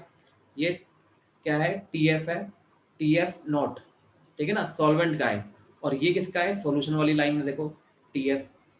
तो टी एफ क्या है, टी एफ है फ्रीजिंग पॉइंट ऑफ सॉल्यूशन, और टी एफ नोट क्या है, फ्रीजिंग पॉइंट ऑफ सॉल्वेंट, ठीक है। तो ये चीज आपको ध्यान रखनी है, on addition of solute in solvent decreases the freezing point, ठीक है, फ्रीजिंग पॉइंट क्या करेगा, डिक्रीज कर देगा, और इसी को क्या बोलेंगे, डेल्टा टी एफ बोलेंगे, जो डिक्रीज करा है। और ये जो डिक्रीज करा है वो किसके इक्वल होगा, टी एफ नोट ज्यादा है, ठीक है, आप देख सकते हैं टी एफ नोट ज्यादा है माइनस टी एफ के, ठीक है, इसके इक्वल होगा ये। अब आप मुझे एक चीज बताओगे कि डेल्टा टी एफ जो है वो क्या मेरा डायरेक्टली प्रोपोर्शनल होगा डेल्टा वीपी के। अरे बोलो ना, ये जो आपको दिख रहा है, ये वाला पार्ट और ये वाला पार्ट, ठीक है, सॉरी दूसरा वाला जो है गलत बना दिया है, इसको एक बार चेक कर ले, चेंज कर लेते हैं। ये जो है ये वाला है, ये वाला। तो आपको पता है कि इस वाला पार्ट को क्या बोलते हैं, डेल्टा वीपी बोलते हैं, और डेल्टा वीपी लास्ट वाले में बताया था आपको डायरेक्टली प्रोपोर्शनल होता है काई बी के। तो क्या मैं यहाँ से delta T F directly proportional to chi B रख सकता हूँ, बिल्कुल सेम प्रोसीजर है, बिल्कुल पहले जैसा। देखो पहले जैसे किया था ना आपने, डेल्टा टीबी निकाला था, डेल्टा टीबी किसके प्रोपोर्शनल था, काई बी के। वैसे ही यहाँ पर जो डेल्टा टीएफ निकलेगा, डेल्टा टीएफ जो निकलेगा वो किसके प्रोपोर्शनल होगा, काई बी के डायरेक्टली प्रोपोर्शनल होगा। तो वहां पर डेल्टा टीबी था, यहाँ पे डेल्टा टीएफ है, ये भी काई बी के डायरेक्टली प्रोपोर्शनल है, और इसमें भी बिल्कुल सेम चलेंगे, बिल्कुल पैरेलल उसी की तरह। Delta TF equal to K into chi B हो जाएगा। जब भाई प्रोपोर्शनलिटी का साइन जब हटाएंगे तो कांस्टेंट आएगा ना यहाँ पर, यहीं पे लिख देता हूँ ताकि आपको यहीं पे समझ में आ जाए। डेल्टा टीएफ का प्रोपोर्शनल हटाया तो क्या आया, कांस्टेंट आया काई बी, ठीक है, कांस्टेंट रहा के और काई बी आ गया, ठीक है।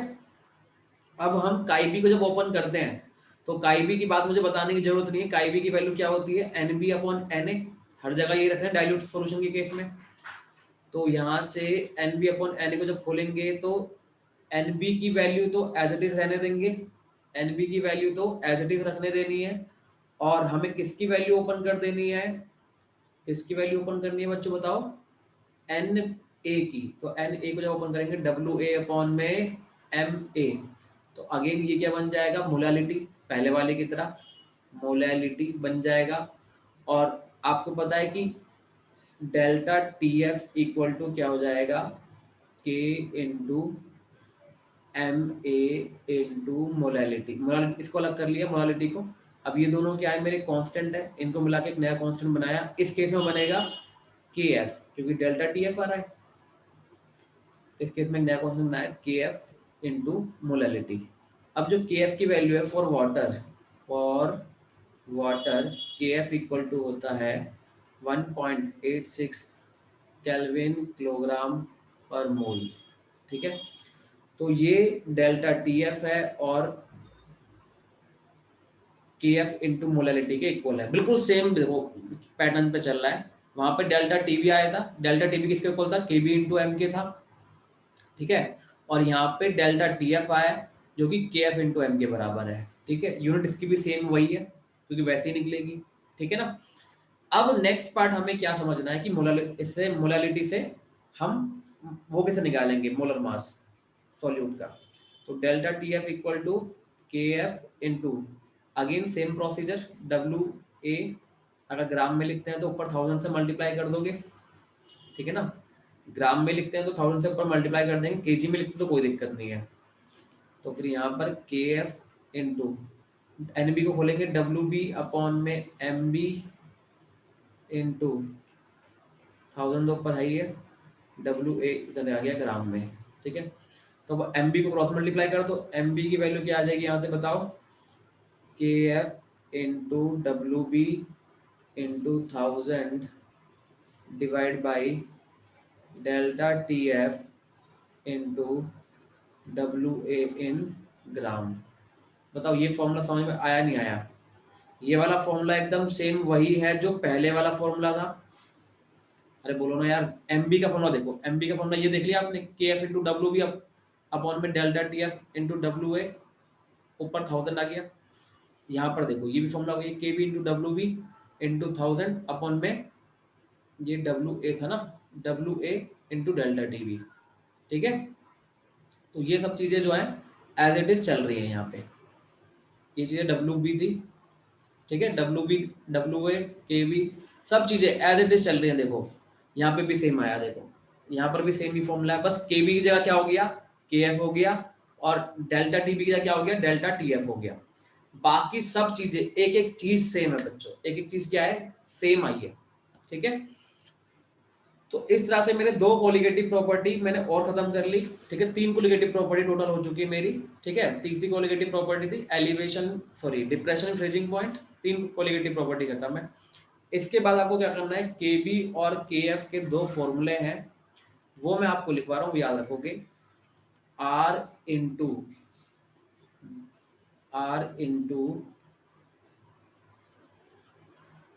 ऐसे याद रखोगे, R इंटू TB नोट का स्क्वायर। ठीक है, TB नोट का boiling temperature of this upon delta, इसमें क्या होता है, वेपराइजेशन, डेल्टा वेपराइजेशन होगा। ठीक है, अब डेल्टा वेपराइजेशन में 1000 से क्या करने पड़ेगी, यहाँ पर मल्टीप्लाई भी करने पड़ेगी। अब देखो ये जो फॉर्मूला है मैंने जो आपको दिखवाया है, इस फॉर्मूले में एक चीज ध्यान रखोगे, करेक्शन करनी होती है हमें। जो ये R है, ये R क्या है, मेरा गैस कांस्टेंट है। ठीक है, इसकी वैल्यू क्या होती है 8.314। ठीक है, और जो ये मेरा क्या था, इसकी यूनिट क्या रखोगे, यूनिट इसकी रखोगे केल्विन मोल, देखो जूल पर केल्विन पर मोल, ये इसकी यूनिट होती है R की। ठीक है, ये इसकी यूनिट हो गई। और जो डेल्टा वेपराइजेशन H है, डेल्टा वेपराइजेशन H क्या है, ये भी सब देखो, ये इसकी यूनिट हो गई। अब R इंटू TB नोट का स्क्वायर करके, यहाँ पर देखो क्या हमें बता रहा था आपको, RTB नोट स्क्वायर करके into molar mass of A, यानी कि जो सॉल्वेंट है वो आपको जरूर रखना पड़ेगा। ठीक है, क्योंकि आपको याद है K आ रहा था, K इंटू MA आ रहा था, तो इसको MA को मैंने इसलिए बाद में लिखा है। ठीक है, और नीचे 1000 तो आएगा ही आएगा।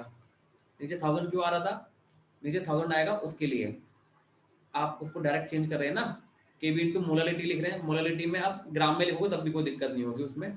ठीक है ना, और इसी का मिलता जुलता इसका आ जाएगा formula, delta R into TF not का स्क्वायर इंटू MA अलग से लिख लोगे, और डेल्टा अब की बार क्या होगा, वेपराइजेशन ना होकर क्या हो रहा है, फ्यूजन हो रहा है।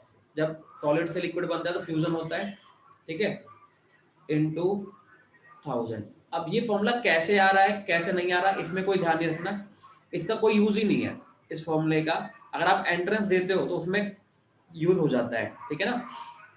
तो इसलिए ये फॉर्मूला बहुत ही इंपॉर्टेंट है, ये फॉर्मूला ध्यान रखोगे, R into TB naught square into M A upon में डेल्टा वेपराइजेशन एंथैल्पी, ठीक है, एंथैल्पी ऑफ वेपराइजेशन इंटू 1000। और के एफ का फॉर्मूला है R T F naught square into M A upon delta fus H, इसको बोलते हैं एंथैल्पी ऑफ फ्यूजन इंटू 1000, ठीक है। तो ये जो है इस तरह से आप क्या करोगे, याद कर लोगे इसको, ठीक है। तो ये हमारी कोलिगेटिव प्रॉपर्टी थर्ड भी हमारी इस तरह से फिनिश हो गई है। अब फोर्थ कोलिगेटिव प्रॉपर्टी आती है, जो है फोर्थ कोलिगेटिव प्रॉपर्टी क्या है हमारी, ऑस्मोटिक प्रेशर, ठीक है। तो फोर्थ कोलिगेटिव प्रॉपर्टी लिख लेंगे हम, osmotic pressure. Osmotic pressure, osmotic pressure समझने से पहले मैं एक बार आपको जल्दी से ऑस्मोसिस बता देता हूँ। ऑस्मोटिक प्रेशर को पाई से डिनोट करते हैं, ठीक है ना। ऑस्मोटिक प्रेशर, ऑस्मोटिक प्रेशर क्यों लिख रहे हैं, ऑस्मोसिस पढ़ना है ना हमें, तो अभी ऑस्मोसिस पढ़ना है पहले तो हमें, ऑस्मोसिस, ठीक है। ऑस्मोसिस देखिए क्या होता है, ऑस्मोसिस काफी बच्चों को पता भी होगा क्या होता है, flow of solvent molecule from lower concentration, concentration lower concentration से करेंगे ना, lower concentration to higher concentration, ठीक है। Flow of solvent molecule from lower concentration to higher concentration through semi permeable membrane, ठीक है, सेमी परमिएबल मेम्ब्रेन, ये जरूर याद रखना है, सेमी परमिएबल मेम्ब्रेन के थ्रू होना चाहिए, इसको बोलते हैं एसपीएम, ठीक है। सेमी परमिएबल मेम्ब्रेन के थ्रू अगर मेरा ऑस्मोटिक क्या होता है, ऑस्मोसिस हो रहा है, उसको तभी बोलेंगे ऑस्मोसिस, ठीक है ना। तो अगर एक सॉल्वेंट मॉलिक्यूल लोअर कॉन्सेंट्रेशन से हायर कॉन्सेंट्रेशन जा रहा है एसपीएम के थ्रू, तो इस प्रोसेस को क्या बोलते हैं, सेमी परमिएबल के थ्रू ऑस्मोसिस, ठीक है। अब इसमें देखो कैसे करेंगे, इसको एक्सप्लेन देखो कैसे करेंगे। मान लो कि मेरे पास ये है, इसके अंदर मैंने क्या लगा दिया, ये एसपीएम है, एसपीएम मैंने ले लिया है। अब मैंने इसके अंदर कर दिया वाटर फिल, ठीक है, इसके अंदर भी वाटर फिल कर दिया है। अब दोनों के अंदर मैंने वाटर फिल कर दिया है, तो आप मुझे एक बार बताओ, अगर मैंने बोला कि इसकी कंसंट्रेशन लोअर कंसंट्रेशन है और इसकी हायर कंसंट्रेशन है, ठीक है, इसके अंदर मान लेते हैं हमने लिया 10 ग्राम NaCl डाल रखा है, ठीक है, और इसके अंदर हमने डाल रखा है 2 ग्राम NaCl कंटेनर के अंदर, तो ये लोअर कॉन्सेंट्रेशन हुआ।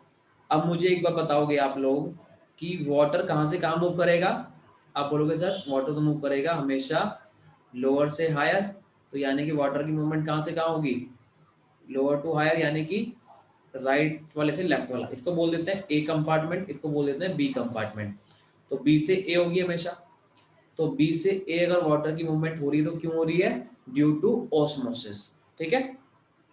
ये वाला प्रोसेस समझ में आ रहा होगा, वाटर के मॉलिक्यूल बी से ए मूव करेंगे ड्यू टू ऑस्मोसिस, ये चीज आपको समझ में आ गई होगी। अब नेक्स्ट पार्ट में जो आपको समझाने जा रहा हूँ वो और भी जबरदस्त है, ऑस्मोटिक प्रेशर कैसे डेवलप होगा, ठीक है ना।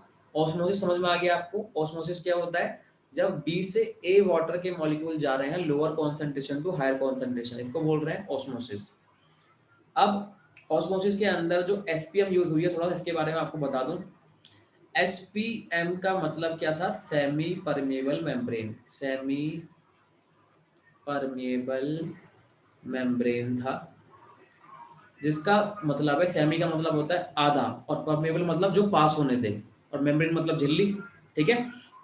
सेमी का मतलब हाफ, आधा, परमेबल मतलब जो पास होने दे, और मेम्ब्रेन मतलब झिल्ली।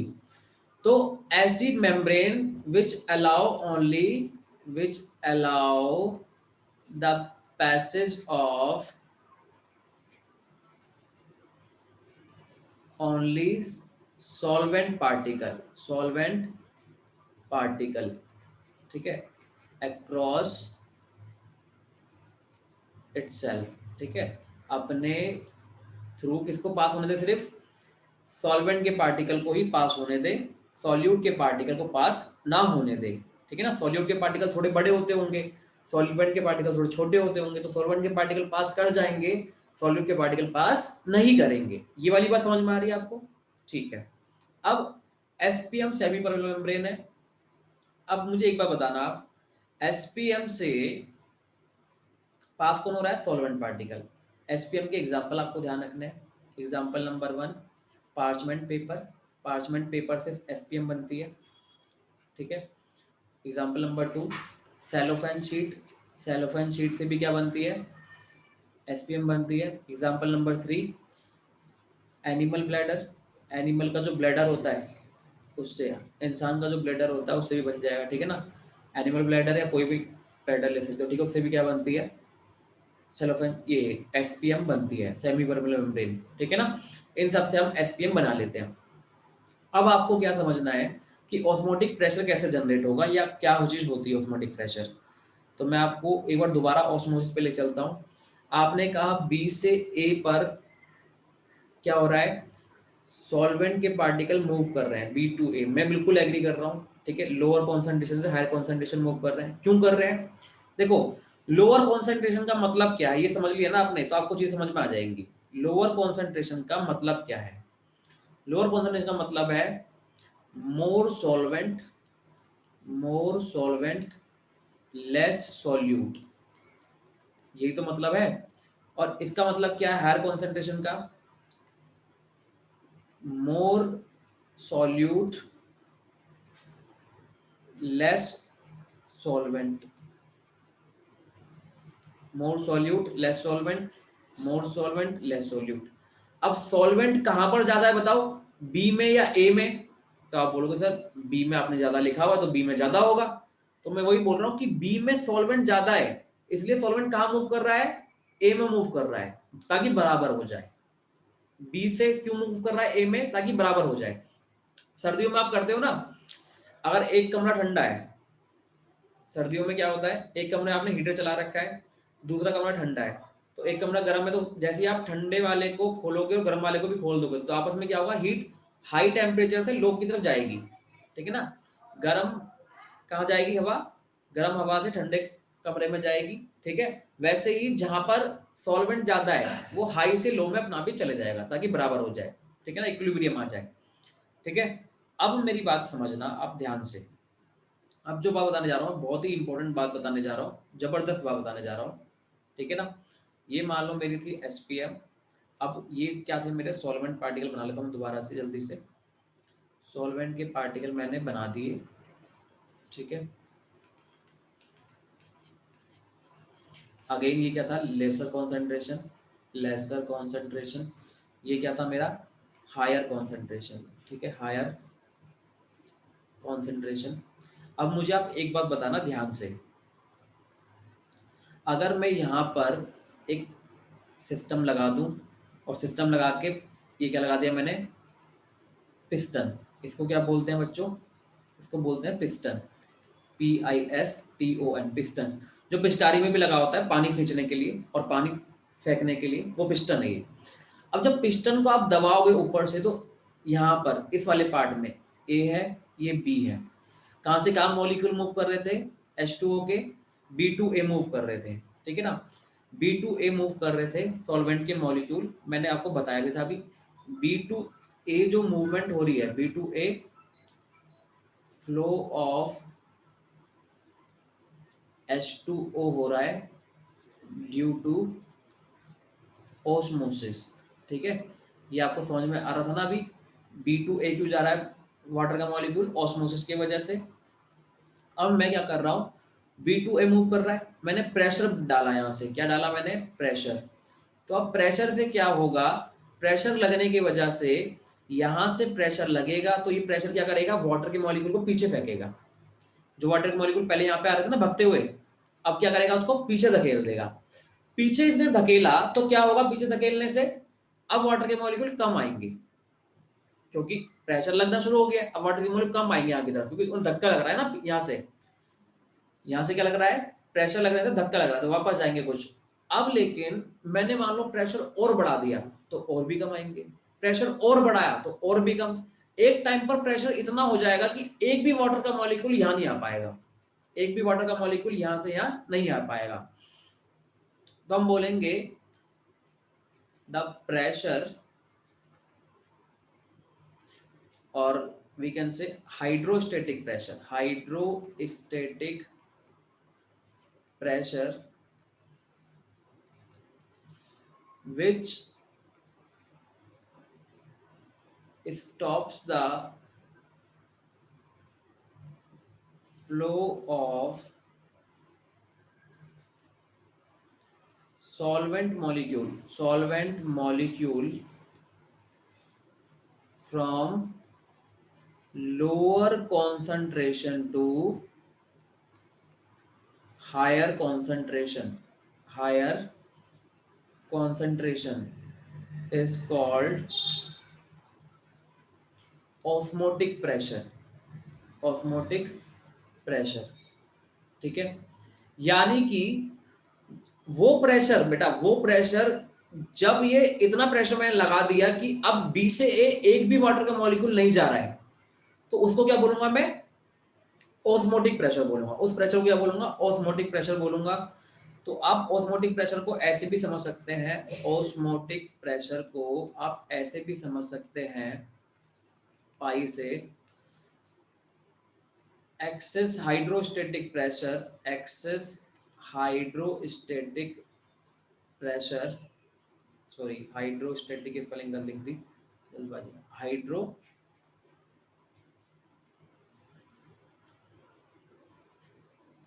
स्टैटिक प्रेशर, एक मिनट,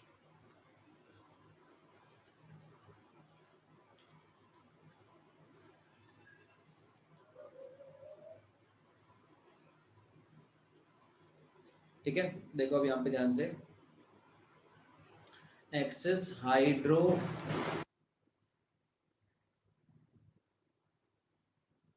एक मिनट,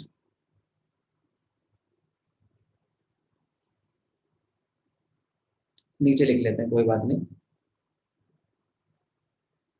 इसको काट दो। Excess hydrostatic pressure required to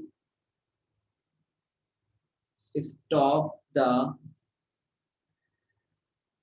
osmosis, ठीक है। जो इतना प्रेशर आपको रिक्वायर्ड हो to stop the osmosis, osmosis को रोकने के लिए जो आपको प्रेशर रिक्वायर्ड होगा उसको क्या बोलोगे आप, ऑस्मोटिक प्रेशर बोलोगे, ठीक है। ऑस्मोटिक प्रेशर आपको क्लियर है,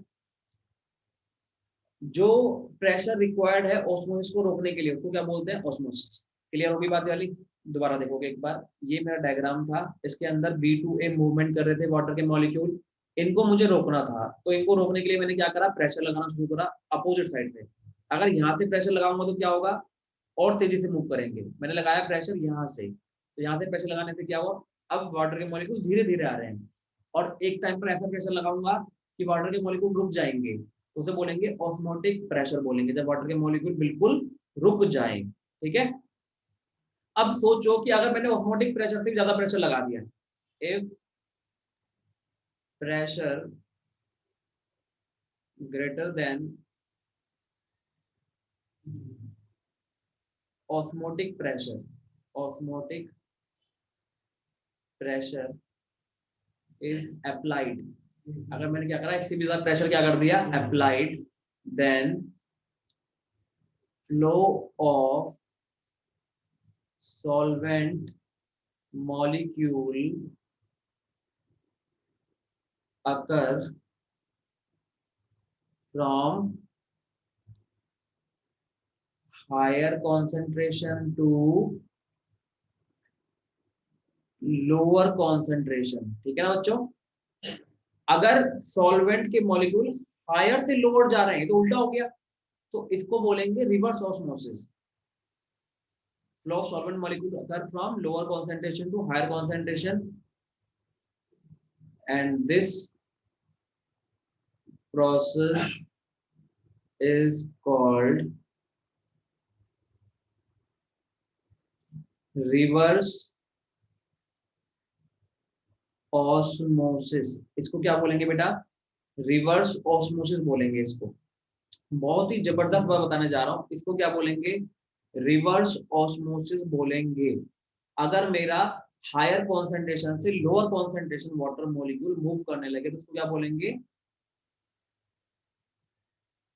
रिवर्स ऑस्मोसिस। ठीक है, रिवर्स ऑस्मोसिस का काम क्या होता है? यूज ऑफ, ये अलग से पॉइंट लिख लेंगे आप, यूज ऑफ रिवर्स ऑस्मोसिस, इसको आरओ बोलते हैं। ठीक है ना? Use of reverse osmosis to purify water, to purify water. ठीक है, वाटर को प्योरीफाई करने में यूज करते हैं इसका। बहुत जबरदस्त यूज है प्योरीफाई वाटर करने में। ठीक है ना? आरओ आपके घरों में होता है, कैंट आरओ, वेंट आरओ, पता क्या क्या चीजें एडवर्टाइज आती है, सब क्या चीज है? रिवर्स ऑस्मोसिस है बेटा ये। ठीक है ना? तो रिवर्स ऑस्मोसिस आपको समझ में आ गया है कि क्या होता है। नेक्स्ट पार्ट पे चलते हैं जल्दी से। रिवर्स ऑस्मोसिस हमें क्लियर हो चुका है। ठीक है ना? रिवर्स ऑस्मोसिस आपको क्लियर हो चुका है। नेक्स्ट पार्ट पे चलते हैं कि ऑस्मोटिक प्रेशर के बेसिस पे हम सॉल्यूशन को कैसे क्लासिफाई करते हैं। ठीक है ना? On the basis of osmotic pressure, solution can be of 3 types. ठीक है, पहला होता है आइसोटोनिक सॉल्यूशन। आइसोटोनिक सॉल्यूशन, ठीक है। मान लीजिए मैंने एक सॉल्यूशन लिया जिसकी कॉन्सेंट्रेशन है कुछ अलग, कॉन्सेंट्रेशन है, ये सॉल्यूशन ए है, सॉल्यूशन ए, ठीक है। और एक दूसरा सॉल्यूशन लिया जिसकी कॉन्सेंट्रेशन मुझे नहीं पता क्या है, ये सॉल्यूशन बी है, ठीक है। अब मैंने बोला कि इसका जो ऑस्मोटिक प्रेशर था वो आया पाई ए, और इसका जो ऑस्मोटिक प्रेशर आया वो आया पाई बी, ठीक है। अगर इसका ऑस्मोटिक प्रेशर और इसका ऑस्मोटिक प्रेशर बराबर हो गया, मैंने क्या बोला, if pi A equal to pi B, ठीक है, इसको क्या बोलेंगे, आइसोटोनिक सॉल्यूशन। आइसोटोनिक सॉल्यूशन बोलेंगे, ठीक है, आइसोटोनिक सॉल्यूशन। तो इसकी डेफिनेशन में लिखवा देता हूं, solutions having same osmotic pressures are called isotonic solution, ठीक है। पहला सॉल्यूशन क्लियर हो गया। अब देखो, सॉल्यूशन ए सॉल्यूशन बी क्या था मुझे नहीं पता, लेकिन इन दोनों के ऑस्मोटिक प्रेशर क्या आ गए, इक्वल आ गए, तो इनको बोलेंगे आइसोटोनिक सॉल्यूशन, जिनके ऑस्मोटिक प्रेशर इक्वल होते हैं, ठीक है। अगर इनके इक्वल नहीं होते तो क्या केस बनता, उसके लिए आगे चलते हैं। फिर उसके लिए आगे चलते हैं, दूसरा टाइप का सॉल्यूशन होता है हाइपरटोनिक, हाइपरटोनिक सॉल्यूशन, ठीक है। ये क्या होता है इसके बारे में लिखवा देता हूं, solution having higher osmotic pressure, higher osmotic pressure than other, ठीक है। अगर मान लो मैंने सॉल्यूशन लिया ए और ये सॉल्यूशन है बी,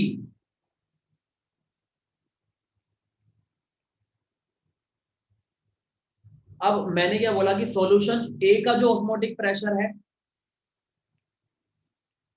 वो सॉल्यूशन बी से ज्यादा है, पाई ए जो है ज्यादा है पाई बी से, तो बोलूंगा सॉल्यूशन ए का ऑस्मोटिक प्रेशर ज्यादा है, तो solution A is hypertonic, solution A is hypertonic, hypertonic solution, ठीक है, क्योंकि सॉल्यूशन ए का vapour pressure, sorry osmotic pressure क्या है, ज्यादा है, ठीक है। लेकिन वहीं पर सॉल्यूशन बी क्या हो जाएगा, सॉल्यूशन बी इज हाइपोटोनिक बेटा क्या हो जाएगा, हाइपो, हाइपो मतलब नीचे चले गया, हाइपोटोनिक सॉल्यूशन, ठीक है। ये क्या हो जाएगा, हाइपोटोनिक सॉल्यूशन हो जाएगा, ठीक है। हाइपोटोनिक सॉल्यूशन समझ में आ रहा है, जिसका vapour pressure sorry osmotic pressure कम होता है, जिसका ऑस्मोटिक प्रेशर कम होता है उसको बोलते हैं हाइपोटोनिक, ठीक है। नेक्स्ट पार्ट देखोगे, हाइपोटोनिक समझा दूं मैं आपको एक बार, हाइपोटोनिक, ठीक है, इसको हटा देते हैं, इसकी कभी जरूरत नहीं पड़ेगी। हाइपोटोनिक सॉल्यूशन, देखो ये क्या होता है, the solution which has lower osmotic pressure than other, ठीक है, दूसरे से जिसका कम होगा ऑस्मोटिक प्रेशर तो क्या बोलेंगे, हाइपोटोनिक। जैसा अभी मैंने पीछे वाले केस में बताया भी है, सॉल्यूशन बी कैसा है, हाइपोटोनिक, इसका कम है ना वेपर प्रेशर ऑस्मोटिक प्रेशर, इसका ऑस्मोटिक प्रेशर कम होने की वजह से इसको क्या बोल रहे हैं बच्चे, हाइपोटोनिक बोल रहे हैं इसको, इसको हाइपो, हाइपो मतलब नीचे, हाइपर मतलब ऊपर, जिसका ज्यादा है उसको हाइपरटोनिक बोल रहे हैं और जिसका कम है उसको हाइपोटोनिक बोल रहे हैं। क्लियर हुआ या नहीं हुआ बताओ। तीन टाइप के सॉल्यूशन मैंने आपको बता दिए on the basis of osmotic pressure, isotonic, hypertonic, hypotonic, ठीक है। चलिए, तो ये चीजें हो गई हमारी ऑस्मोटिक प्रेशर की। अब आप बोलोगे सर ऑस्मोटिक प्रेशर एक कोलिगेटिव प्रॉपर्टी है, जिसका मतलब होता है to find the molecular mass of solute. तो मॉलिक्यूलर मास ऑफ सॉल्यूट कैसे फाइंड कर रहे हैं इससे, वो तो आपने बताया नहीं, तो बोलेंगे बिल्कुल बताएंगे। देखो अब इसको कर दो, हटा दें यहाँ से, तो P इक्वल टू क्या है मेरा, P क्या होता है, प्रेशर होता है, ठीक है, P क्या होता है, प्रेशर होता है। अब ये P जो प्रेशर है और पाई क्या है मेरा, ऑस्मोटिक प्रेशर है, ऑस्मोटिक प्रेशर है ना, पाई। तो पाई का एक फॉर्मूला आपको ध्यान रखना है, pi equal to C R T.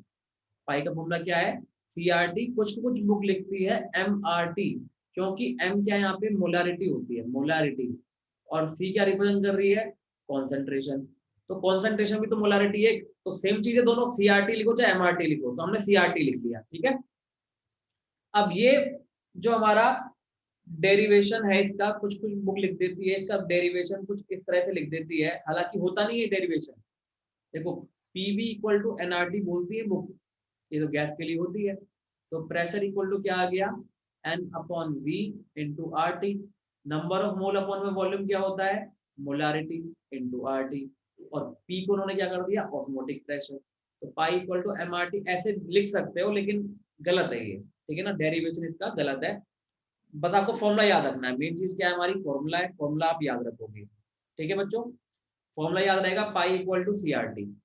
अब फॉर्मूला भी आ गया, लेकिन अगेन हमारा मेन एम क्या था, मॉलिक्यूलर मास ऑफ सॉल्यूट को कैलकुलेट करना। सी कॉन्सेंट्रेशन थी, आर मेरा गैस कांस्टेंट था, जिसकी वैल्यू मैंने पहले लिखवा दी आपको, ठीक है ना। आर की वैल्यू यहाँ पर अलग रखोगे, आर की वैल्यू यहाँ पर रखी जाती है 0.0821 लीटर एटमोस्फेयर पर केल्विन पर मोल, ठीक है। घबराना नहीं है, आर की वैल्यू यहाँ पे चेंज हो जाएगी, ठीक है। और टी क्या है मेरा, टी मेरा टेम्परेचर है, जो कि केल्विन में आप रखते ही हो, ठीक है। टी टेम्परेचर है, केल्विन में रखना है इसको आपको, ठीक है ना। यहाँ तक चीजें आपको समझ में आ गई होगी।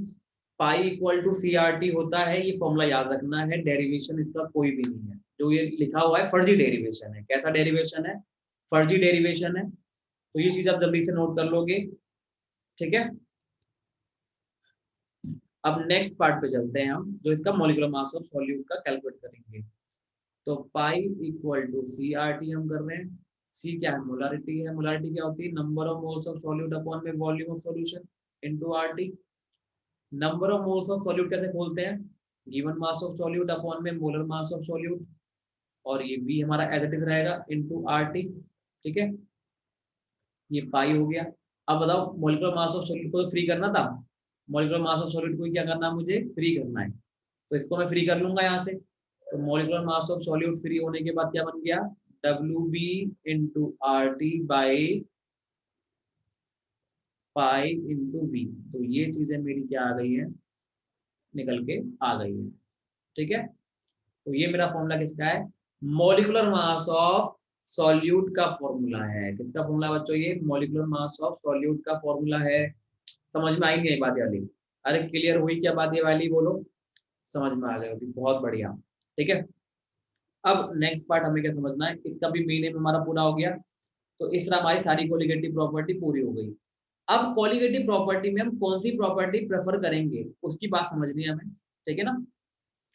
तो कोलिगेटिव प्रॉपर्टी में हम कौन सी कोलिगेटिव प्रॉपर्टी प्रेफर करेंगे, तो हमें लिखना है नोट डाल के, osmotic pressure is preferred over all the colligative property, ठीक है। जितनी भी कोलिगेटिव प्रॉपर्टी है उनमें सबसे ज्यादा कौन सी कोलिगेटिव प्रॉपर्टी प्रेफर होगी, ऑस्मोटिक प्रेशर प्रेफर्ड होगी। उसका रीजन लिख लेंगे यहाँ पे, रीजन ऐसा क्यों होता है, ठीक है। रीजन वन है, it can be measured even at room temperature, ठीक है, इवन एट रूम टेम्परेचर। अब आप बोलोगे सर रूम टेम्परेचर पे मेजर हो रही है, बाकी नहीं हो पाएगी क्या, तो मैं बोलूंगा बिल्कुल नहीं हो पाएगी, बिल्कुल नहीं हो पाएगी। बाकी प्रॉपर्टी मेजर क्यों नहीं हो पाएगी, क्योंकि देखो जो एलिवेशन इन बॉइलिंग पॉइंट है उसके लिए टेम्परेचर आपको बहुत बढ़ाना पड़ेगा, क्योंकि पानी ही 100 डिग्री सेल्सियस पे बॉइल होता है, तो रूम टेम्परेचर थोड़ी ना होगा पानी बॉइल। वैसे ही फ्रीजिंग पॉइंट वाला भी नहीं हो पाएगा, तो वेपर प्रेशर वाला हो जाएगा एक बार के लिए, वेपर प्रेशर वाला हो जाएगा। लेकिन उसमें प्रॉब्लम क्या आती है, तो नेक्स्ट प्रॉब्लम समझो, it's value is appreciable even in dilute solution, ठीक है। डाइल्यूट सॉल्यूशन के केस में जो हमारा relative lowering in vapour pressure है वो बहुत ही कम हो जाता है, इतना कम हो जाता है कि उसको मेजर ही नहीं कर पाते हम ढंग से। लेकिन इसकी वैल्यू में दिखती है एकदम प्रॉपर, उसको मेजर भी कर पाते हैं, उससे हमारा मॉलिक्यूलर मास ऑफ सॉल्यूट निकल भी पाता है, ठीक है ना। तो ये दो चीजें आपको ध्यान रखनी है कि ये क्यों यूज करते हैं कोलिगेटिव प्रॉपर्टी को, ठीक है। कोलिगेटिव प्रॉपर्टी का मेन पर्पस क्या होता है, to calculate molecular mass of solute, ठीक है। तो ये हमारा कोलिगेटिव प्रॉपर्टी का ओवरऑल जो है सारा तामझाम था, जो कि हमने कंप्लीट कर लिया है, ठीक है। तो सारी कोलिगेटिव प्रॉपर्टी मैंने करवा दी इस लेक्चर में। नेक्स्ट पार्ट हम जो है अगले पार्ट में डिस्कस करेंगे, ठीक है ना। आई होप आपको समझ में आया होगा। चलिए नेक्स्ट क्लास से कंटिन्यू करेंगे फिर। ओके।